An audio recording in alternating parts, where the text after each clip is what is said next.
Meditation implies a mind that is so astonishingly clear that every form of self-deception comes to an end. One can deceive oneself infinitely, and generally meditation, so-called, is a form of self-hypnosis, the seeing of visions according to your conditioning.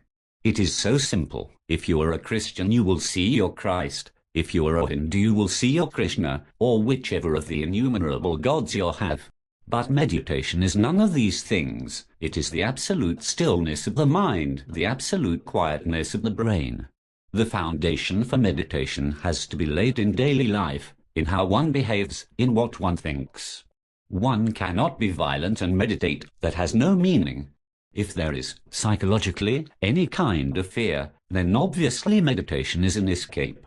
For the stillness of the mind, its complete quiet, an extraordinary discipline is required, not the discipline of suppression, conformity, or the following of some authority, but that discipline or learning which takes place throughout the day, about every movement of thought. The mind then has a religious quality of unity. From that there can be action which is not contradictory. We are never alone. We are surrounded by people and by our own thoughts.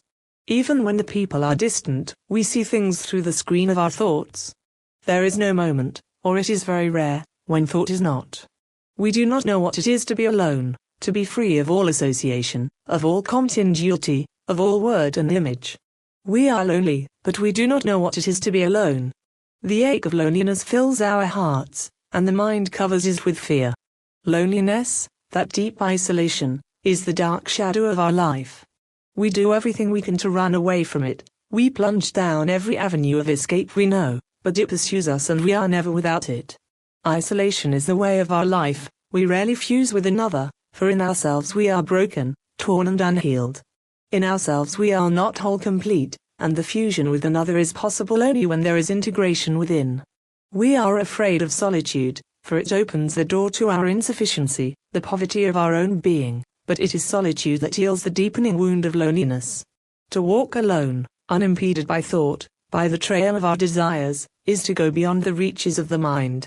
It is the mind that isolates, separates and cuts off communion. The mind cannot be made whole, it cannot make itself complete, for that very effort is a process of isolation. It is part of the loneliness that nothing can cover.